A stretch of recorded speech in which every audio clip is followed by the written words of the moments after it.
Well, welcome to Nas Trilhas da Razão. Gabriel and I are today with Jason Baehr.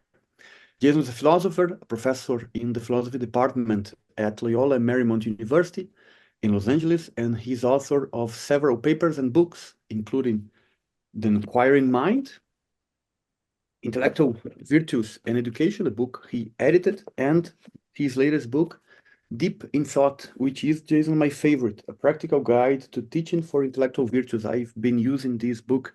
Oh, this book has been a source of ideas for my classes as well. Hmm. Jason, thank you for being here today and for sharing your time and knowledge with us. It's an honor to talk to you. You're very welcome. Thanks for the invitation. Jason, you're a philosopher, and there are many topics of potential interest for philosophers. How did you get interested in education, and more specifically, in intellectual virtues and education? Yeah. Well, I discovered virtue epistemology just before I entered graduate school at the University of Washington. I came across Linda Zagzebski's 1996 book, Virtues of the Mind. And as soon as I started reading it, I just immediately felt like my area, because it was integrating epistemology with ancient ethics, which were sort of my two primary interests prior to that time. So I ended up writing a dissertation in virtue epistemology, and then wrote about intellectual virtues for about 10 years subsequent to that, but at a very abstract, technical, philosophical level. The idea of applying virtue epistemology to education really didn't come until later, though it had always occurred to me that the qualities I was writing about at a very abstract and highly philosophical level gave me language to describe certain influential people and teachers who I admired a great deal. And it also gave me language to describe the kind of education that I wanted my students to have or my children to have. So by the time an opportunity came around to apply virtue epistemology to education in a particular way, it felt like kind of a natural fit, natural thing to do. But my interest in virtue epistemology, intellectual virtues, and so on predated any of my work or thinking about education. Jason, let's start with the basics. You've written about intellectual virtues, and the question is, what are intellectual virtues? And second question, how do we see them in action? I think it can be helpful to sort of take a step back and recognize that in a lot of cases, epistemic achievement or epistemic success, our ability to reach the truth or acquire knowledge, makes demands not just on what we know, not just on our natural intellectual abilities, not even just on the particular intellectual skills we might possess, but that knowing and other epistemic achievements sometimes make demands on our agency, on our volition, on our attitudes or values or choices in the learning process. Sometimes our motivations in the process of learning or in the process of inquiry. So sometimes epistemic achievement depends on something like the quality of a person's character as it relates to epistemic ends and activities. And intellectual virtues, as I think of them, are just precisely those personal qualities or agential qualities or attributes of character that we need, at least sometimes, in some cases, in order to acquire knowledge, achieve understanding, get at the truth, avoid error, and so on. So that's sort of the general space that I think intellectual virtues occupy. And as I think about them, they include qualities like curiosity, open-mindedness, intellectual autonomy, intellectual courage, carefulness, thoroughness, tenacity, and so on. So in a lot of ways, they are kind of the epistemic or epistemically oriented analog of what moral philosophers conceive of as virtues or as ethical or moral virtues. So that's kind of a first pass. I also think of intellectual virtues as having 4 primary dimensions. So I'll use open-mindedness to illustrate. I think each virtue has a kind of characteristic skill or activity or competence that sets it apart from other intellectual virtues. So in the case of open-mindedness, you can't be open-minded unless you have a certain ability or skill related to something like perspective switching. But of course, you can have that skill and not use it, or be motivated to use it for the wrong reasons. So intellectual virtues also have a motivational dimension. And I would put that motivational dimension in epistemic terms. So to have the virtue of open-mindedness is to be disposed to perspective switch out of a concern for something like knowledge, truth, or understanding. But again, someone could have that ability, have that motivation, but lack poor judgment about when or toward which ideas or toward which interlocutors or in what situations one should be open-minded.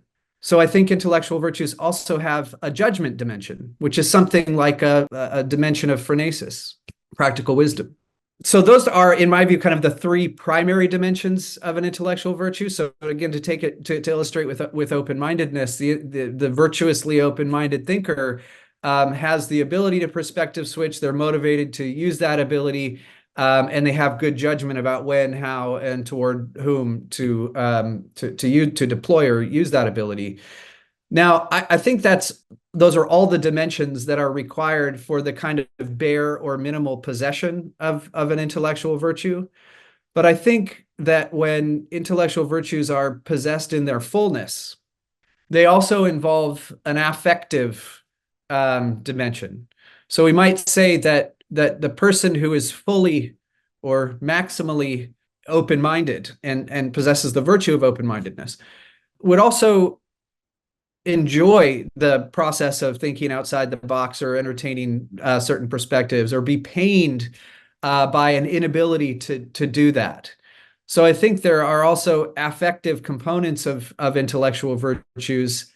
I don't think they're necessary for this, again, sort of the minimal possession of an intellectual virtue, but I do think they're a part of what it is to possess virtues in their fullness. So that is, I think, an answer to your question. I think that you also asked, what do they look like in action? And I think that they're most visible, or they primarily express themselves through what I just described as the competence dimension. So intellectual virtues, like moral virtues, issue in actions.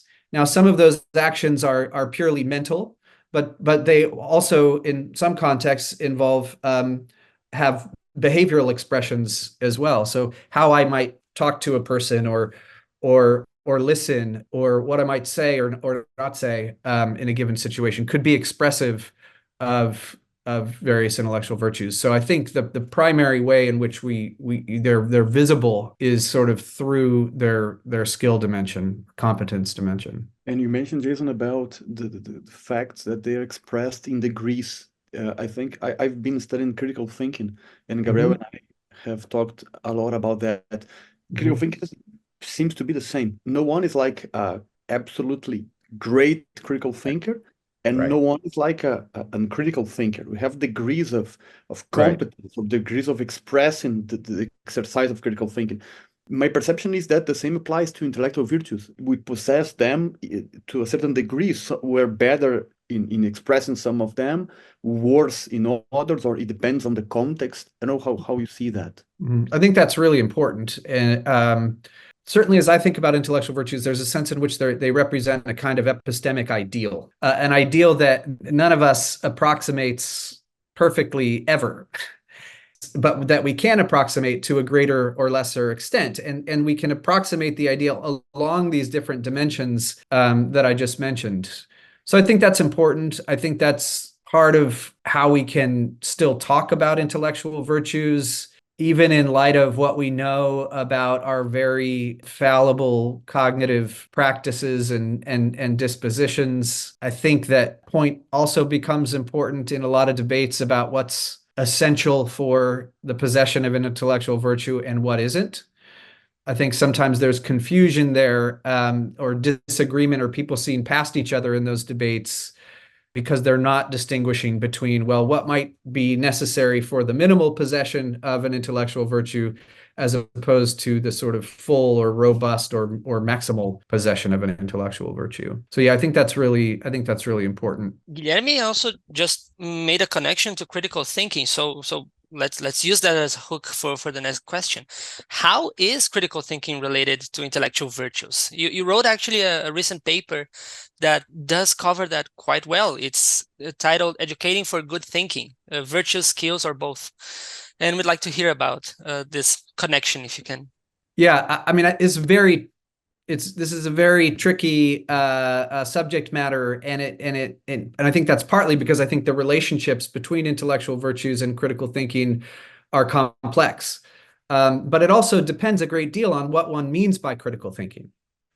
So on certain ways of thinking about critical thinking, it's a matter of the possession and use of certain cognitive or intellectual skills. We might think, for instance, of the skills that one learns in formal and informal logic. So being able to draw certain inferences, avoid certain fallacies, assign probabilities to various claims in light of the evidence. And I think kind of if that's how we think about critical thinking is in terms of the deployment of certain skills, I think intellectual virtues often manifest in the deployment of critical thinking skills. So, for instance, to complete a proof in logic, one often needs to practice something like intellectual tenacity. One needs to be willing to sort of hang in there in the context of struggle. One might also need to sort of come up with novel solutions or see a route to the conclusion that isn't obvious. And in doing so, might need to express something like intellectual autonomy. And certainly we know that the successful deployment of critical thinking skills often requires a kind of carefulness.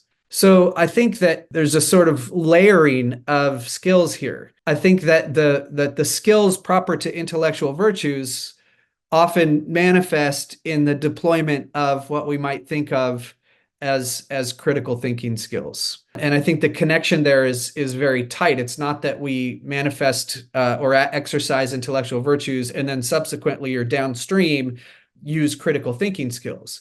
No, it's that we might deploy carefulness or tenacity or autonomy in an exercise of certain critical thinking skills. A couple other points I think that can be made here are that if we think of critical thinking in this, I'll say, kind of narrow way, I think we miss out on certain important features of being a good thinker that are captured by intellectual virtue and intellectual character. So you could have critical thinking skills and not use them, or have critical thinking skills and have poor judgment about when or how to use them.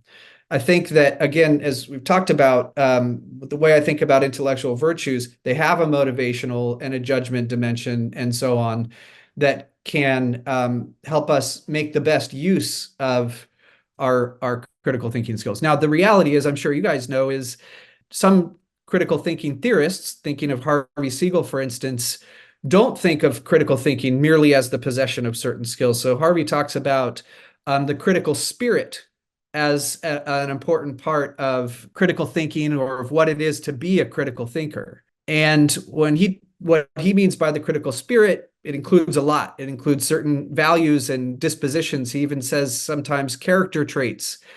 And my sense is that what Harvey and others are getting at when they talk about the critical spirit is something very, very closely aligned with what virtue epistemologists like myself have in mind by intellectual character and intellectual virtue.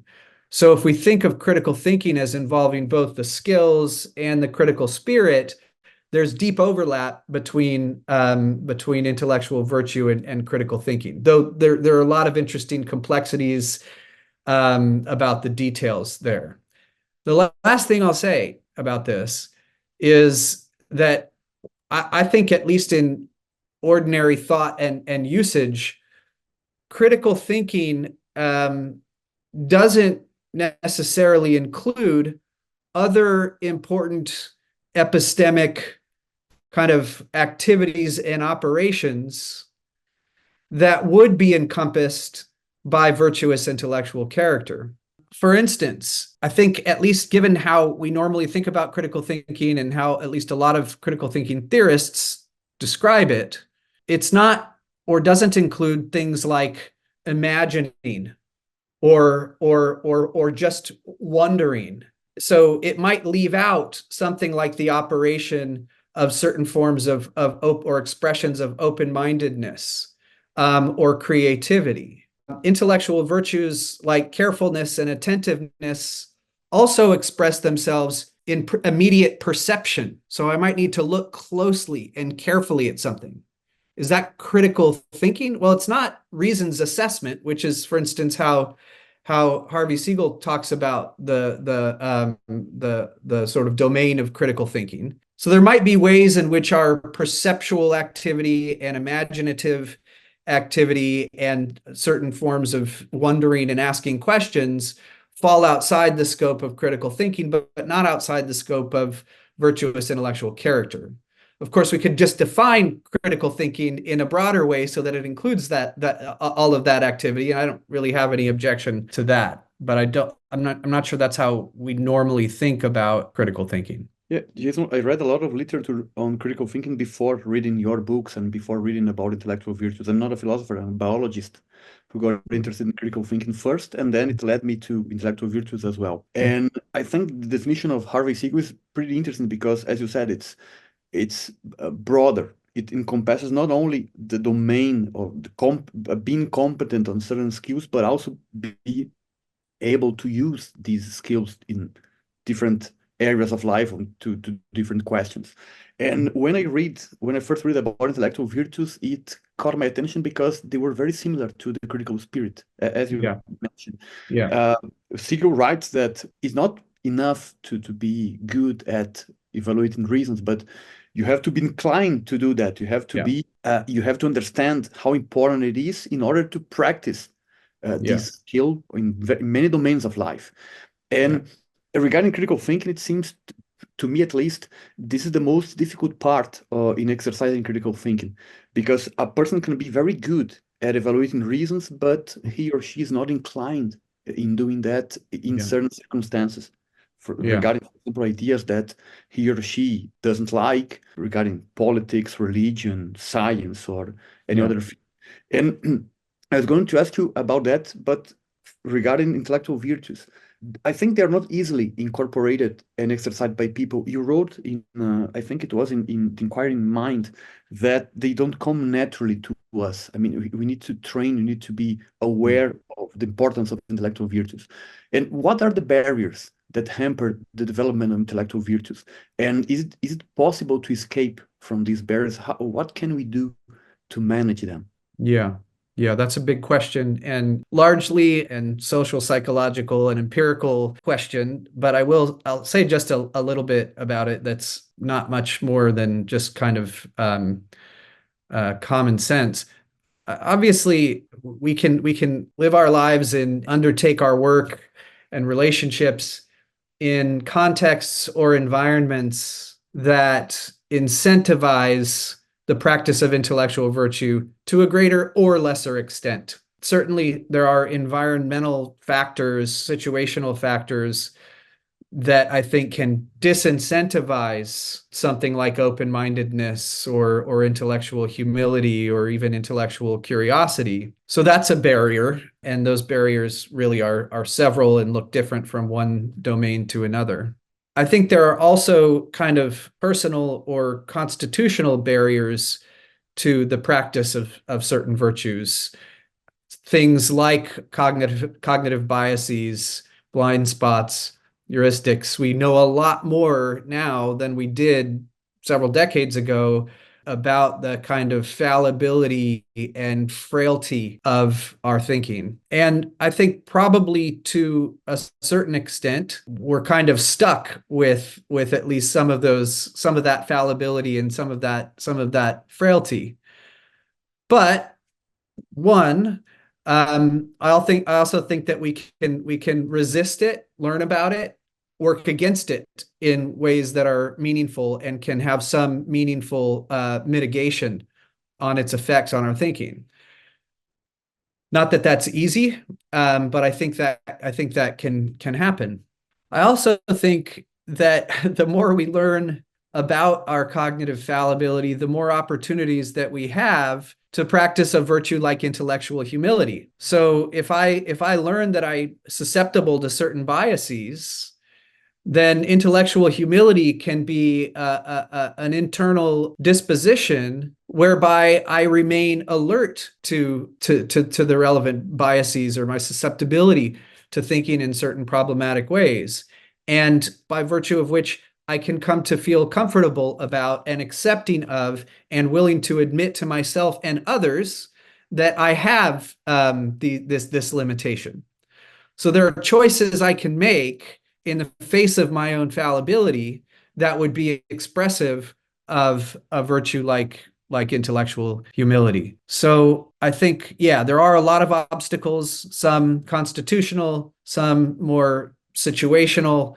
I think there's probably only so much we can do at either level, but I think it's worth doing what we can in both cases. And I think you're right in the sense that we are more aware of those obstacles. Especially, I've been reading a lot about cognitive biases, and if you get books about critical thinking from the 90s or before, they never mention, because we didn't know enough about these things. They are perhaps naive in their approach, in the sense that you have to teach people certain skills, somehow model those the critical spirit, and that's it. People will automatically be good critical thinkers. I've been reading some recent books on critical thinking. They really highlight how cognitive biases affect us and affect our capacity of thinking critically. And I think it's the same regarding intellectual virtues as well. Yeah, which again, it goes back to your point earlier that we need to keep in mind that intellectual virtues are, in a sense, ideals that we can at best approximate to a greater or lesser extent and allow to intelligently regulate some of our cognitive and even educational efforts. But all of us are mixed bags, so to speak, at best in our approximation of these virtues. And I think you just touched a little bit on this subject, but since and especially you have written about how important it is to teach intellectual virtues at schools and universities. But the question here is why? Why should we foster intellectual virtues in formal education? I think one of the reasons is that most of us implicitly already care about doing that and think that it's an important educational aim. So at any educational institution, you're likely to hear often, like in a mission statement or a statement of the school's values, something like, we aim to foster lifelong learning, or to create critical thinkers or lifelong learners, or a love of learning. So I think we have this sense that education should be more than simply the transmission of knowledge and certain intellectual skills, that it should also be personally formative. And I think the language supplied by virtue epistemology is really useful for fleshing out what we're trying to get at with this sort of additional, we might call it sort of the third value in education, in addition to knowledge and skills. So the language of curiosity, open-mindedness, intellectual courage, and tenacity, and autonomy, and humility, again, that is language that is both concrete. It's something that elementary students can understand, but it's also really compelling and attractive as well. So I think we already care about teaching for intellectual virtues. I think good educators have always taught for intellectual virtues, at least in terms of the sort of impact that they've had on their students, and then also in terms of their more or less explicit or implicit aims too. So I think that's kind of a key reason. Of course, there are other kind of social and cultural factors that I think connect up with the idea of educating for intellectual virtues. We often think of an aim of education as helping create good citizens. And if you think about what's necessary for being a good citizen in our world today, the relevant demands often are epistemic. So we need to learn how to acquire information in responsible and effective ways, online, for instance. And again, that's not something that we can be totally successful at as long as we practice intellectual virtues. They're not a guarantee of success in that domain. But the truth also is that the values that we have, the commitments that we have, the choices that we make, the inclinations that we possess in those contexts do matter to some extent on the when it comes to the quality of the information that we take in and how we handle and process and make use of that information. And I think intellectual virtues and the language of intellectual character and so on is really useful for fleshing out what it might look like for us to gather and deliberate about the kind of information that we find on the digital landscape. Similarly, when it comes to public discourse, certainly in the US, it's not healthy. And I know in many other countries, it's not as well. Once more, I think a certain kind of both intellectual courage, but tempered by intellectual humility and open-mindedness are useful ways of thinking about what's missing from so much public discourse right now. So if part of what it is to be a good democratic citizen is to know how to gather and make sense of certain kinds of information and to engage in a certain kind of public or civil discourse, I think that intellectual virtues turn out to be an important part of what we can benefit from in those domains. So another reason to think we should be doing what we can to educate for these qualities. And Jason, in your latest book, Deep in Thought, you write about potential methods or strategies to teach intellectual virtues, or as you said in the beginning of our conversation, you started writing more philosophically. This is obviously philosophy, but it's more like practical. The approach is more practical. And my question is, are there strategies that you recommend if someone, like general strategies for teachers or educators in any area can use that to foster intellectual virtues? Sure, and I'll mention three. I discuss several more in the book, and again, I'll say these aren't especially novel. They're something that good teachers are already doing. But the first would be to create frequent and well-supported opportunities for students to practice intellectual virtues. So going back to this idea that every intellectual virtue has a kind of characteristic skill or ability. So curiosity involves asking thoughtful and insightful questions. Open-mindedness, thinking, taking up alternative perspectives. Something like intellectual tenacity, hanging in there in the context of intellectual challenge or struggle. Similarly, intellectual courage, a willingness to take certain risks in the process of learning or truth-seeking. And I think that many of us at least, can be more thoughtful and intentional about providing students with frequent, well-supported opportunities to practice the virtues that we care about most and that are most relevant to our discipline. I think many of us are well practiced at doing that with virtues like carefulness and thoroughness. but maybe less so when it comes to deliberate opportunities to practice something like curiosity. So if we value trying to develop and enhance our students' curiosity or inquisitiveness, it's worth considering what sorts of opportunities are we giving students to sit back and wonder and ask questions. So thinking about kind of structural ways within a classroom and within one's pedagogy of creating opportunities for students to practice these virtues. Again, they need to be well supported, meaning we might need to provide a certain amount of scaffolding, and also would do well to provide meaningful feedback that students can use to make adjustments to and improve their practice of these virtues.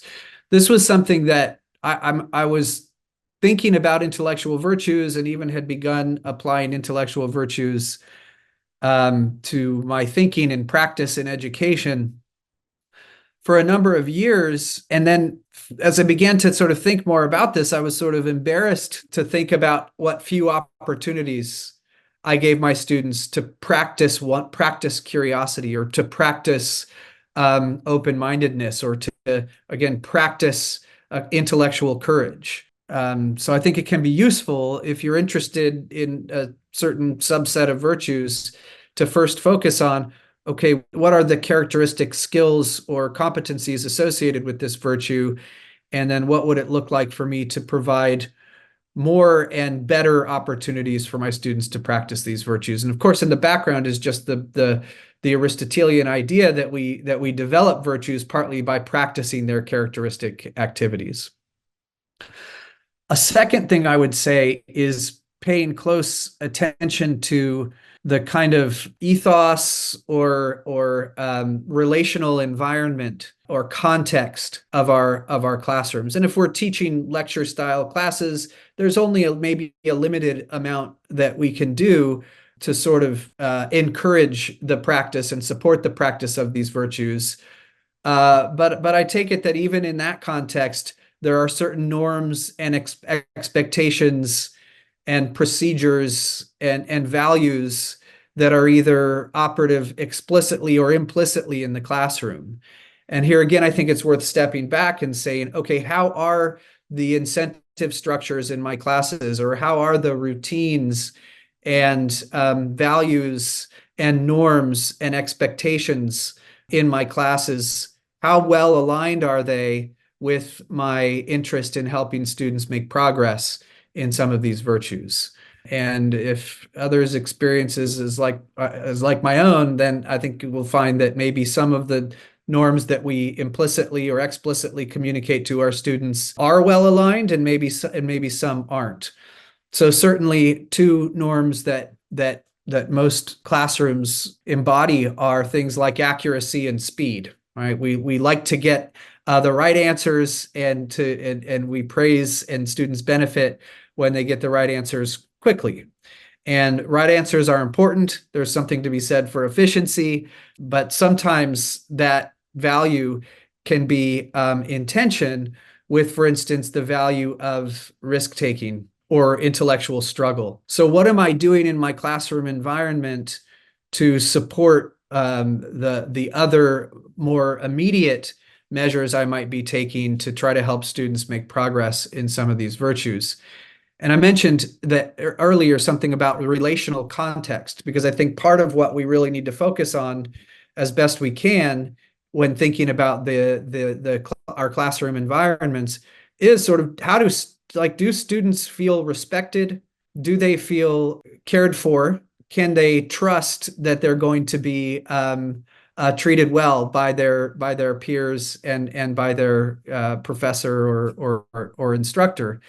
So I think paying attention to some of the kind of social emotional dynamics in our classrooms is really important, because I think students are more likely to engage in the kind of open, active, risky way that we'd like them to, if our concern is with the formation of their intellectual character, when they feel like they can count on being respected and a certain level of trust is met in the classroom environment. So that's a second thing we can do, paying attention to the context, the environment in our classes. A third thing is simpler and can be mentioned quickly, which is just modeling these virtues for our students. Certainly, my own experience in philosophy was that I think I learned to do philosophy and became attracted to its practice and to some of the supporting values and virtues in philosophy by just seeing them at work and in operation in the thinking, the out loud thinking of some of my best teachers. So modeling things like intellectual humility, but also curiosity, open-mindedness, maybe even intellectual courage, can go a long way, both to sort of giving our students concrete picture of what these virtues look like in practice, and also to helping nurture their motivation to practice these virtues themselves. So opportunities for practice, paying attention to the context or environment in the classroom, and then modeling the virtues in a way that's authentic are all strategies one might adopt. Well, modeling is an excellent strategy, and you've written a lot about that in your book. And let me read a passage from that. You write that when teaching, we often have a choice about whether to focus strictly on the topic or content we're discussing, or to occasionally step back and offer our students a glimpse of our internal reaction to it. While the latter kind of digression clearly shouldn't dominate our teaching, it can be a way of inspiring students to pursue a similar awareness of their own mental lives. I think there's a book by Ron Richard, Visible Thinking, if I'm not mistaken, so how to make thinking visible. This is clearly what you're talking about here. You are like expressing your thoughts loud for the students to have a glimpse of your, not only the content of your thinking, but especially the processes of your thinking, how you are thinking about a certain topic. This is, for me, it's a fabulous way of learning. And I agree with you that it's inspiring when we see people that are models of good thinking. Even, I don't know if you agree with that, even people that we don't know, or perhaps people we've heard about. I have, for me, two role models of critical thinking or intellectual virtues are Carl Sagan and Harry Houdini, the magician. Both of them have made great investigations on different topics, and they both had ingrained critical thinking skills, the critical spirit, and intellectual virtues in their inquiries. Yeah. I'm glad you mentioned Ron Richart's work. So Ron is, an educational psychologist who's done a lot of work at Project Zero, which is a kind of education research think tank at the Harvard Graduate School of Education. And his work and others' work there on thinking dispositions is incredibly rich and useful for practitioners in particular, whether K-12 or at the university level. They've done a great job of really fleshing out what it might look like to teach for good thinking and thinking dispositions, which are more or less identical to what virtue epistemologists call intellectual virtues. I've benefited a ton from Ron's work. I also appreciate part of what you're drawing attention to there in the second part of your remarks is the role of exemplars. And certainly it's a kind of familiar feature of virtue ethics and some of the literature on moral or ethical virtue formation that going back, of course, to Aristotle as well, that exposure to exemplars of virtues can play both a kind of action guiding and inspiring role in the process of one's character formation. And I think that applies equally in the case of intellectual virtues and intellectual character formation. So yeah, there is something powerful about students being able to see intellectual virtues expressed in our own thinking. They know us, we're there in the classroom with them, But there's also something really powerful. I won't uphold myself as an exemplar of these virtues. So it's also really powerful for them to be exposed to people who are exemplars. That can have its own sort of informational value. I had my own practice as a teaching assistant at UBC here in Vancouver. Gave me a lot of opportunities to see some of the points you brought up in action. More than 6-7 years with Guilherme working and thinking about critical thinking and other ideas for philosophy of education. I've seen indeed how powerful it can be, not only in the lecture format of a classroom, but for these other educational resources that students have, for instance, here in North America with the tutorials, let's say, and office hours that are led by graduate students, which I think would greatly benefit of having some sort of desire to show or model some of these intellectual virtues. And I've seen myself good examples of that happening. I open tutorial sections. I have a great experience in a course of evolution in the biology department, where I'll be reviewing the writings of the students for the whole term. And that gives me a glimpse on many ways of the thinking that they do.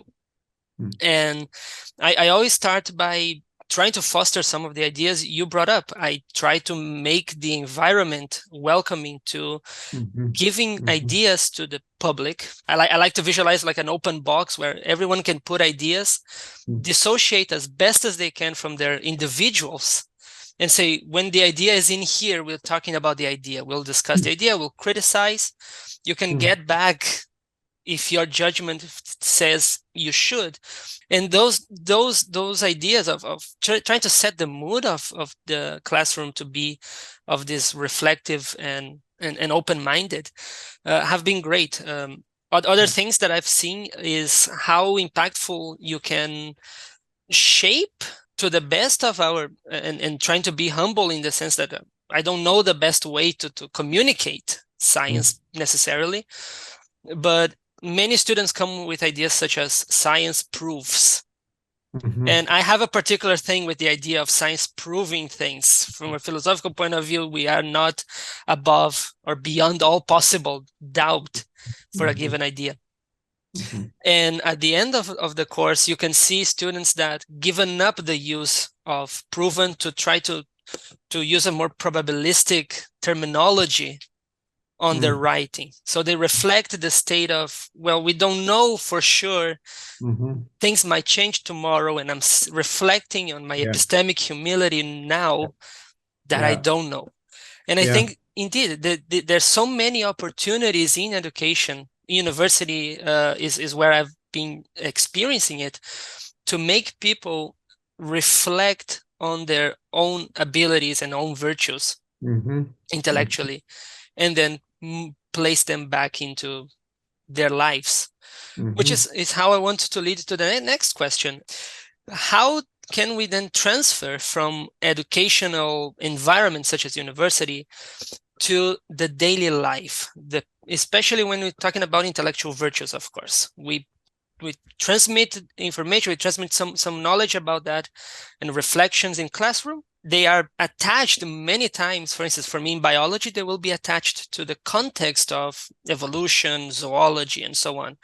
But how then a student can come out of the classroom and apply that to their decision making in their daily lives? Yeah, that's a really difficult, again, kind of psychological, empirical question that I don't feel like I have a very great answer to. Here again, I think there are situational and systemic considerations that need to be in play here. Also, more internal psychological ones. So I think the more we can do to help students internalize some of these ways of thinking, then the more deeply internalized they are, then the better chance they'll have that there will be some kind of transfer from one context to another. But you're also drawing attention, I think, to one of the values of giving students opportunities to learn explicitly about intellectual virtues and their value. So I didn't mention that in the three sort of practices that I mentioned earlier, because I don't think it's as important as the three that I did mention. But I think if we can help students through conversation, some direct instruction, and other kinds of exercises that we can talk about, if we can help them see that in fact these virtues are relevant not only to what they're doing in our classroom, but also to their success or well-being, maybe in the workplace or in relationships or as citizens.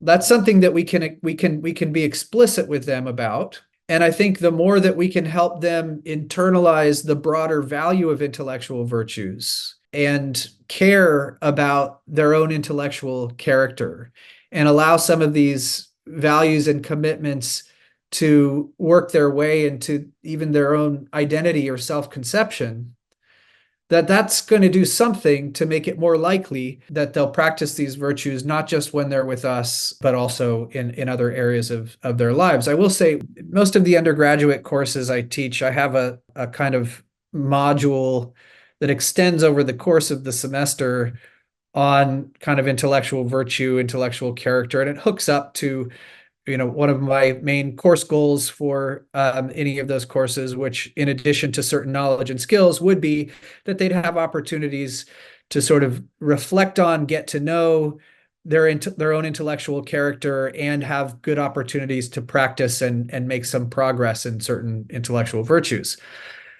And one of the things that we have them read an absolutely fantastic book by Nathan King called The Excellent Mind, published by OUP in, I think, 2021. So I have them read that book over the course of the semester. So maybe we'll read 10 chapters. So maybe every week and a half or so, I'll devote 20 minutes of class to talking about a particular chapter, which is often or always a very rich discussion, and often my students' favorite part of whatever course I happen to be teaching.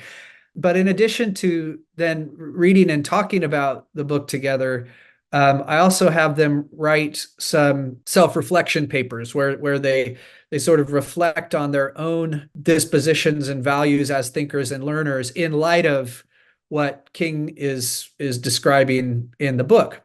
And I encourage them to reflect on these things, not so much or not necessarily or certainly not exclusively in their sort of formal academic roles, but also in the ways that they think and learn outside of the university context. And these assignments aren't worth very many points, and I can grade them pretty quickly. So it's pretty kind of low impact on me and my students. But I have found over the years that I'll see students, subsequent semesters who will say that was the most important part of your class, and I want you to know that's really stuck with me. So something about helping them realize that they do have an identity as a thinker and learner or inquirer or truth seeker, and that part of that identity is characterological, and that it bears and expresses itself not just in their lives as students, but also in their relationships and at work and elsewhere. So bringing that to their attention, helping them connect these virtues that we're talking about or that I'm giving them opportunities to practice in classes, helping them to make those connections to the broader aspects of their lives and identity, I think can be helpful. But then there is also the situational aspect of it, and we need to be thinking systemically about ways that we can encourage and incentivize the practice of intellectual virtues, and that's a job for certainly people other than philosophers. But I think you kind of in every case have got to try to aim for both and for the person and the situation, so to speak. Yeah, and talking about systemically or creating systemically spaces that are systemically aimed at the foster of intellectual virtues, You have, Jason, been part of the Intellectual Virtues Academy. You co-founded that in 2013, which is a school in Long Beach, in California, and the school is the first institution to offer an education based on an intellectual virtues model. And that's our last question, or last topic of our conversation, Jason. Could you tell us a little bit more about that? How the school is organized, how a typical day at school is? Yeah, so this is potentially a very long conversation in its own right. So I'll do my best to be succinct. Yes, in 2013, I co-founded with some other wonderful and wonderfully competent people the Intellectual Virtues Academy of Long Beach, which is a charter middle school in Long Beach, California. So grades 6 through 8. And thanks to some generous support and funding from the Templeton Foundation, we were able to systematically design the school around the aim of helping students make meaningful progress in the school's 9 kind of core virtues in the context of academic teaching and learning. So the emphasis on intellectual character is not merely co-curricular. It's not an after-school program. It is deeply embedded in the DNA of the school, including in the school's policies and practices and values and language and relationships with the community and with vendors and the board.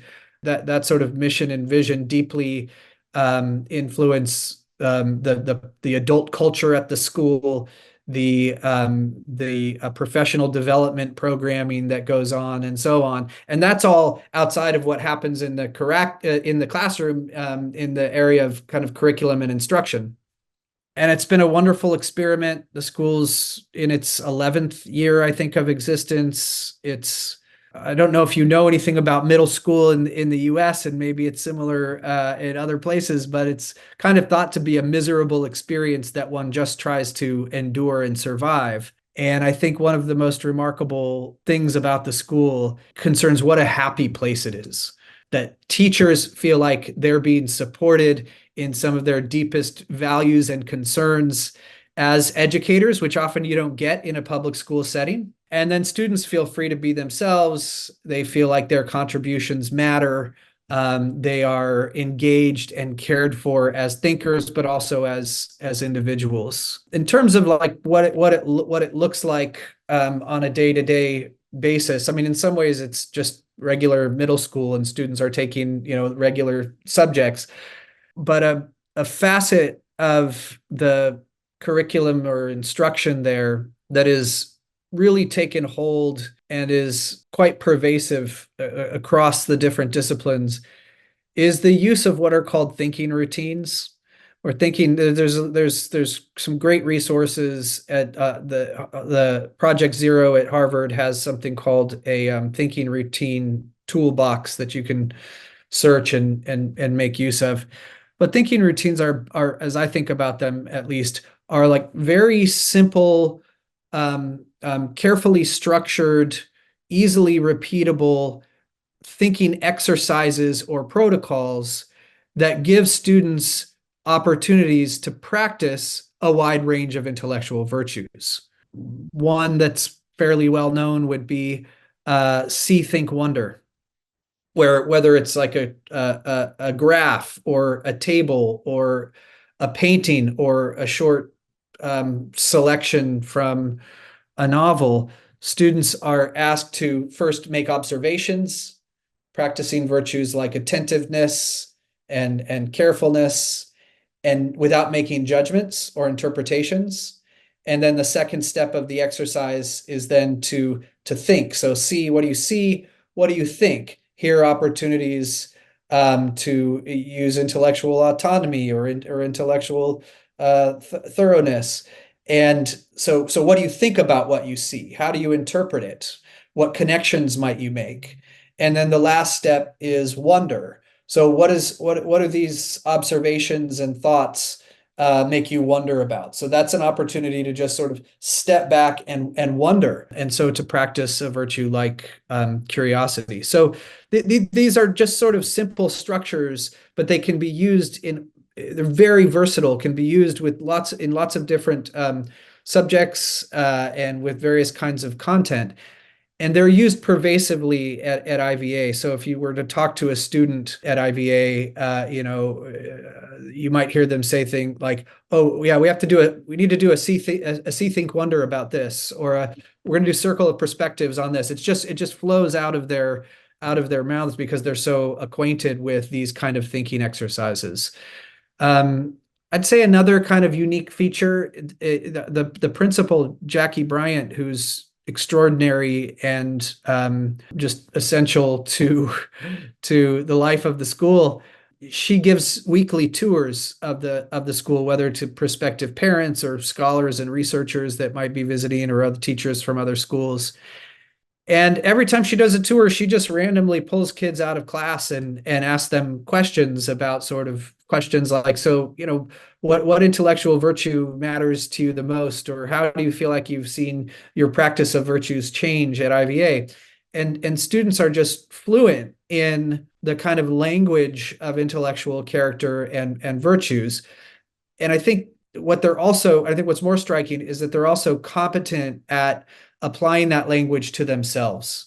So they have opportunities to engage in reflection on their own intellectual character, strengths and limitations. And typically that happens. Typically the kind of direct instruction about intellectual virtues, it's not teachers in math and science or English or social science. They don't do lessons on intellectual virtues, but the way students learn, I mean, in addition to just osmosis or student orientation, the way students learn about intellectual virtues at the school is mainly through a weekly advisory program where students meet in groups of roughly 10 with an adult advisor every week over the course of the year.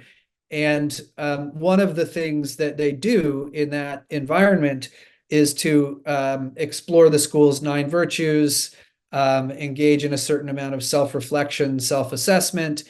And then these advisory periods are also opportunities for them to explore some of their own curiosities. So each student, maybe in the course of a semester, will be tasked with identifying some question that they're curious about, and then doing a bit of research on it, and then leading the advisory group using a thinking routine through a kind of inquiry or exercise or exploration of their topic. Advisory is also where students are really known and feel cared for by at least one adult at the school. So those are some of sort of things that look a little bit different at the school. Some ways, again, it's just education as usual, but there's a vibrancy and a vitality to it, and a sort of growth orientation that's really infectious and inspiring. Great, great. You mentioned thinking routines. I learned about them in, I think, in the Ron Richard book, and I'm incorporating some of them in my classes for undergraduate students. The last one was, I used to think, now I think. I think that's the term in English, which is great for the students to be aware of their own thinking about. We usually select scientific topics, but it's interesting because in one exercise, I asked the students to compare their previous views about a topic and also the type of media coverage about that, and compare that with scientific literature on that. So I used to think something about a certain topic. Now, having read relevant literature, having discussed topic with other people, now I think some of them said, look, I think the same, but at least I'm more aware of my thinking processes. And some of them said, look, I've never thought about this topic before, and perhaps they have never thought about their own thinking processes about that. So the book is very valuable, as you mentioned, and I've been trying to use certain thinking routines in my own classes as well. They're very interesting. Yeah, that's great. Yeah, that's a great routine. It's clearly fosters metacognition and also is an opportunity to practice virtues like intellectual humility and open-mindedness and curiosity, all of which were sort of implicit in what you were just saying, and also just a good kind of opportunity for students to reflect on, like, how has your thinking changed, and what does that say about some of your intellectual values and dispositions, or about the substance of your intellectual character. Yeah. Awesome. Jason, we're getting close to the end. So one final question. What's next for you? Are you working any books, any special projects that you would be inclined to share now? Sure. I'm wrapping up. I wrote essentially a scholarly monograph in 2011 called The Inquiring Mind, written for other philosophers, no application or mention of education. And I'm working on just finishing up a kind of what is in some ways a kind of extension and deepening of a lot of the ideas in that book. It's called Inquiry and Agency. It's under contract with Oxford. Don't think won't be out in 2024, but hopefully 2025. And it's just looking at a deeper, even more systematic look at the nature, structure, and value of intellectual virtues and vices. And it's a book that is also written for other philosophers. It's not really, doesn't have an explicit educational dimension, but I've tried to write it in a way that I hope would be useful to psychologists and educational theorists who are interested in the topic of intellectual character and intellectual virtue. So that's what I'm working on right now. Jason, again, thank you. It was an honor to talk to you. Congratulations on your work. Your books are great. Oh, thank you. I hope I can read your next book as soon as possible. Nice. Great. Well, thank you both. I really appreciate the opportunity, and thanks for the great conversation.